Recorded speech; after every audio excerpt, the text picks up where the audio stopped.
We've been getting a lot of questions lately, folks asking about guitar and bass pickups. Mhm. Maybe you're looking at your guitar right now thinking, could a pickup change really unlock that sound I hear in my head? Or maybe you're just, curious what those little magnetic things actually do. Yeah, definitely. And you all send in some great stuff for us to dig into on this. Really good material. We We've did. got these really detailed articles from Malagoli's site about choosing pickups, one for guitar, one for bass. Really breaks it down. Right. And then there are those YouTube videos. Malagoli TV has one that's sort of a general guide, Como Escalar Captadores. Okay. And another one from O Musico that's more of a hands-on review, which is cool. Plus, we even looked at a forum thread on Cifra Club. Ah, the forums. Always Oh, lively. yeah. Seeing what players are actually saying, Yeah. their own experiences, the good, the bad. It's all in there. So our mission today, basically, is to take all this info, sift through it, pull out the really important bits. The golden nuggets. Exactly. And give you a clear picture of how pickups shape your instrument's voice. We want you to feel ready to make smart choices about your sound without needing, like, an engineering degree. Totally. Let's get into it. Okay, let's start right at the core. Why are pickups just so darn important? Well, Malagoli has this great line. They call pickups the soul of the instrument. I like that. And it makes sense, right? They're the things that literally capture the string vibrations and turn them into an electrical signal.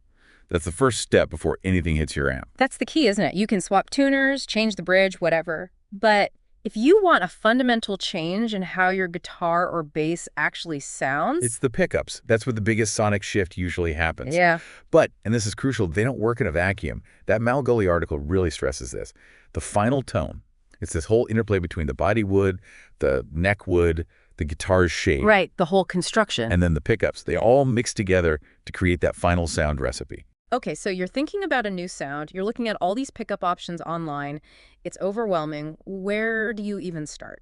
Well, both that Malagoli article and the Como Escalar Captadores Yeah. video really hammer home one question you absolutely have to ask first, which is, what are you going to play? Seems simple, but yeah. It sounds almost too simple, but it's everything. Really think about the music you play most, or the music you want to play. Who are your favorite bands, your favorite artists? What do their guitars sound like? Exactly. Their signature tones can point you in the right direction. It gives you clues about the kind of pickup characteristics you might be looking for. Because pickups aren't just like microphones, right? Ah. They actively shape the sound. That Malagoli article mentions they can cut certain frequencies or boost others. Right, they attenuate or emphasize things already in the guitar's natural sound. Or sometimes they can totally change the basic character, the timbre, to fit a specific style better. Okay, so you've got a sound goal in mind. Now, what about the guitar itself? Does the type of guitar limit your choices? It definitely dictates what fits easily, yeah. The physical design matters. Like, a Les Paul is usually routed for humbuckers, those bigger double coil ones. Standard stuff. And a Strat usually takes single coils, the narrower ones? Traditionally, yes. But it's not quite so rigid anymore. There are lots of clever workarounds now, which Malagoli talks about. Like what? Well, you can get P90s, which are kind of like beefy single coils, but built into a humbucker-sized casing. Malagoli's Fat Boy is one example they mentioned. Ah, so it drops right in. Exactly. And the other way around, too. You can get humbucker sounds from a pickup that fits in a single coil slot. Think Seymour Duncan hot rails or that M-designed hot blade. Right. The mini humbuckers. Yeah. And then there are stacked humbuckers, things like the Fender Noiseless or M-Design's hot stack. They look like single coils, fit in the same spot, but they're designed to cancel hum and often have a bit more output, closer to a humbucker feel. So less noise, more punch, single coil size. Basically, yeah.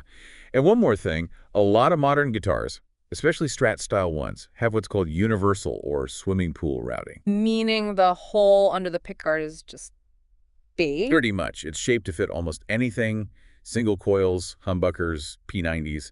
So often all you need to change pickup types is just a new pickguard to hold them. No woodworking needed. That really opens things up for experimenting then. Definitely gives you more flexibility. Okay, let's get specific. Say someone wants that really heavy, aggressive sound metal, hard rock, that kind of thing. What pickups should they be looking at? Right. For high-gain stuff, you generally need pickups that push your amp hard. Strong output signal. The Malagoli article explains these often have high DC resistance. Okay, DC resistance. What does that actually mean in simple terms? Think of it like how much the wire wrapped in the coil pushes back against the electricity flowing through it. Hmm. More wire wraps usually mean higher resistance, and that often means a hotter signal because the coil is sensing more of the string's magnetic field. Gotcha. More wraps, more power, roughly speaking. Yeah, roughly. And these high-gain pickups, they often use specific magnets. Hmm. Alnico 5 or Alnico 8 are common. They give you power but keep things pretty clear and bright. Or they might use ceramic magnets. And ceramic is different. Tends to be even more aggressive, more attack, more gain. Sometimes maybe a little less subtle or defined than Alnico, but great for really heavy sounds. So, any specific examples mentioned? Oh yeah, loads. The sources listed quite a few. For humbuckers, you've got Seymour Duncan's JB, the Distortion, the Invader, Parallel Axis, Classic. the Marzio 2, the Evolution, Super Distortion, that crazy X2N, and Malagoli's own range. The HH777, HBED, A8, Distortion 600T, and the Intruder, which sounds particularly intense. And if you need that power but have single coil slots. Then you look at those humbuckers in disguise, like the Hot Rails or the M-Design Hot Blade we mentioned. Right. But interestingly, they also mentioned some actual single coil size pickups designed for higher output, like Malagoli's Little Intruder or their traditional Texas model.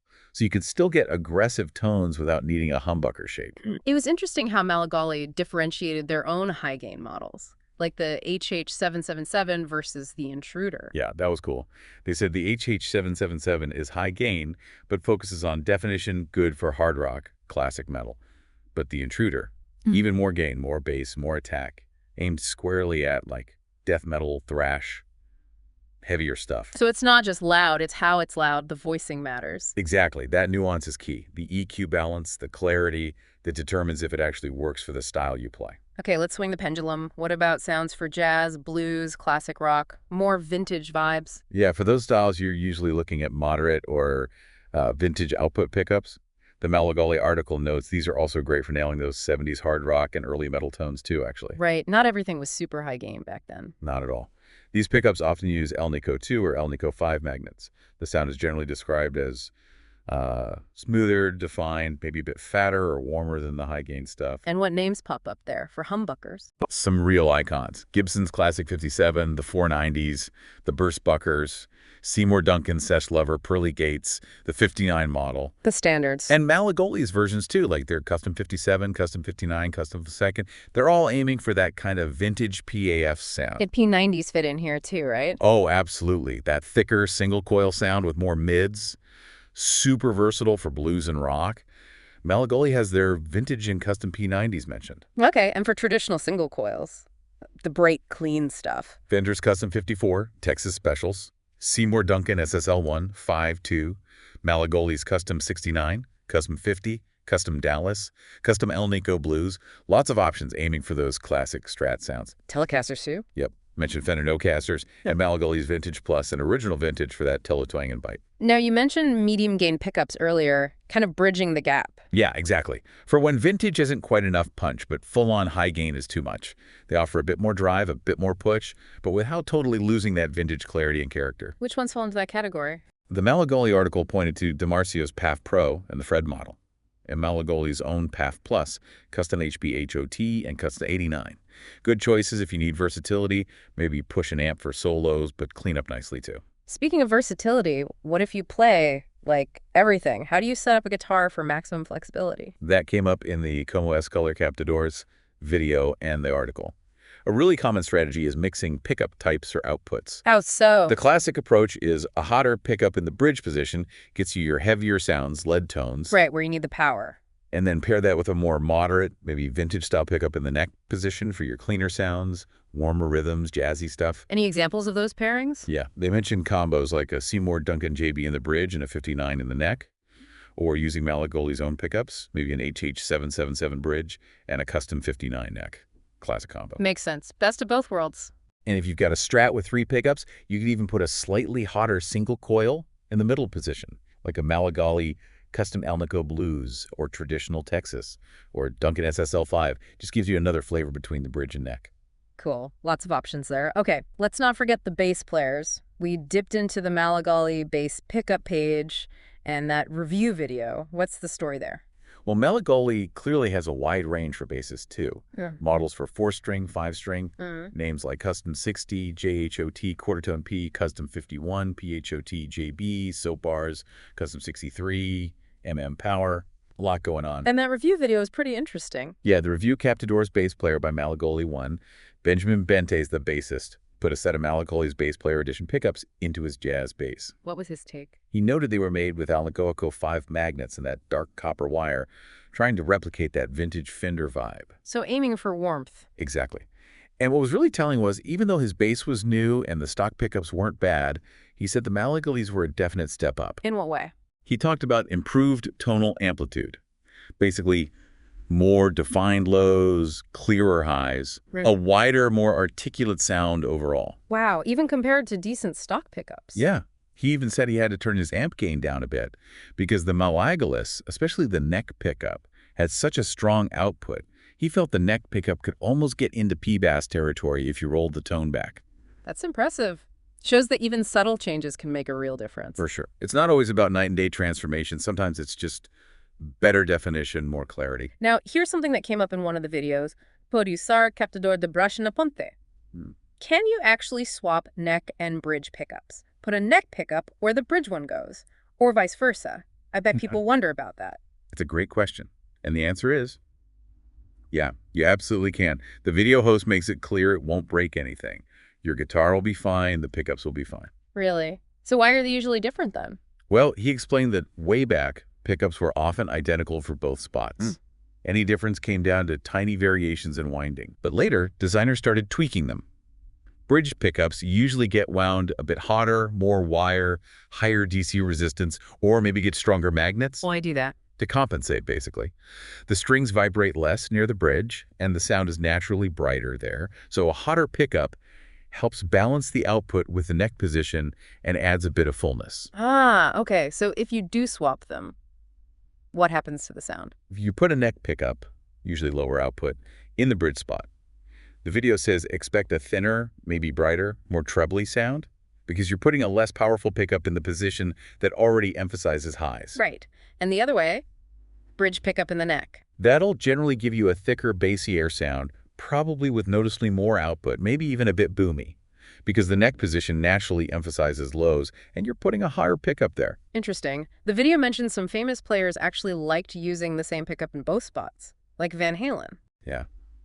Apparently he experimented with that quite a bit. It just proves that, rules are meant to be broken sometimes. Tone is subjective. Experimentation is key. But there's a catch, right? Something about spacing. Ah, yes.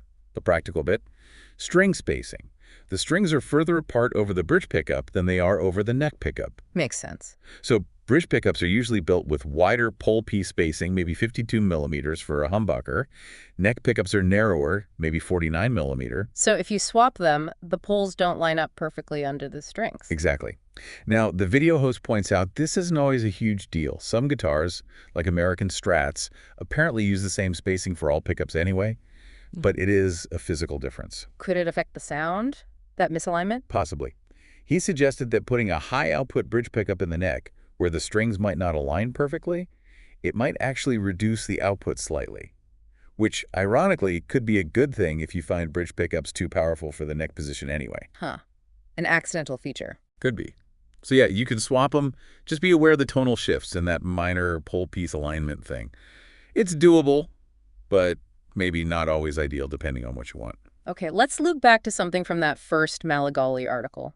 Upgrading budget guitars, the ones often made in Asia. They asked what it takes to make them sound, more high-end. And their number one answer, loud and clear, change the pickups. We keep coming back to that. Because it's true. They argue it's the single biggest sonic upgrade you can make to an instrument in that price range. They also mention looking at other parts too, right? If you're upgrading pickups. Yeah, smart point. If you're putting in nice new pickups, check the pots, the volume and tone knobs. Cheap pots can strangle your tone, even with great pickups. Might be worth upgrading those too. And strings, obviously. Always good to have fresh strings. But yeah, pickups first, then maybe pots. And installation. They had some advice there too. Definitely. Both Malagoli and the O Musico video strongly recommended. If you're not comfortable with soldering, if wiring diagrams look like spaghetti, take it to a pro. A luthier or a good guitar tech? Absolutely. They'll wire it correctly, make sure it's grounded properly, no annoying hum. And they could do a proper setup afterwards, too, make sure it plays great.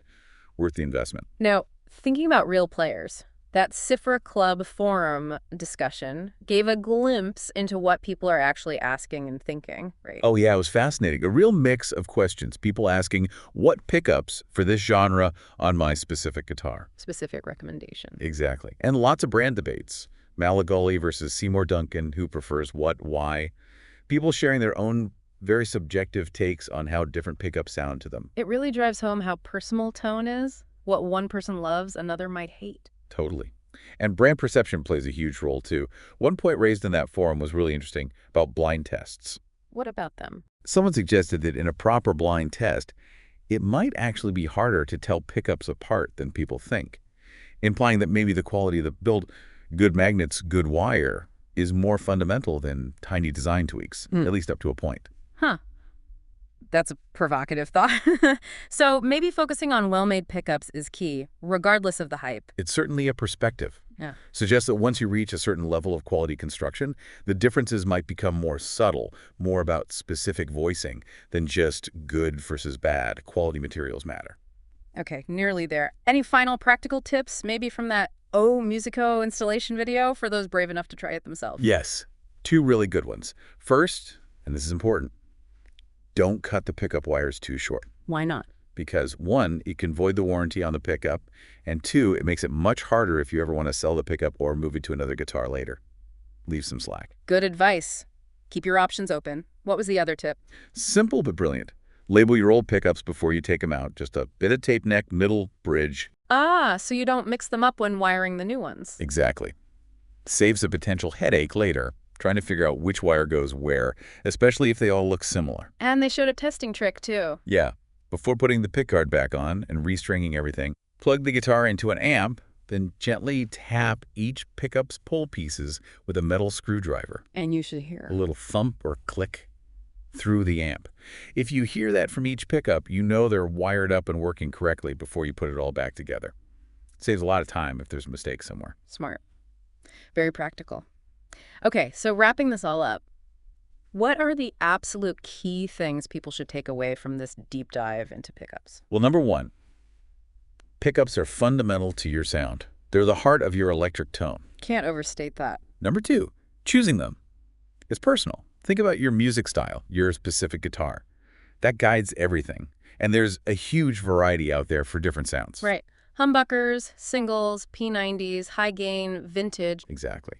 We also learned swapping neck and bridge pickups is possible, but it changes the sound, and you got to watch that pull piece spacing. Upgrading pickups on a budget guitar, probably the best bang for buck sonic improvement you can make. Maybe look at the pots, too.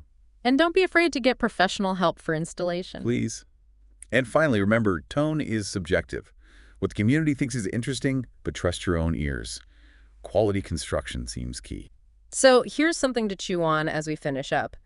Think about your current guitar tone. What aspects do you wish were different? What sounds are you chasing? Yeah, really consider that. And think about your guitar heroes. What do they use? That Malagoli video mentioned a table on their Facebook group linking artists to pickup models. That could be a cool place to look for ideas. Definitely. We really hope this helped you navigate the world of pickups. Don't be afraid to explore, ask questions, maybe even experiment a little carefully, of course. Find that sound that inspires you. Absolutely. It's a fun journey. Thanks for joining us for this deep dive.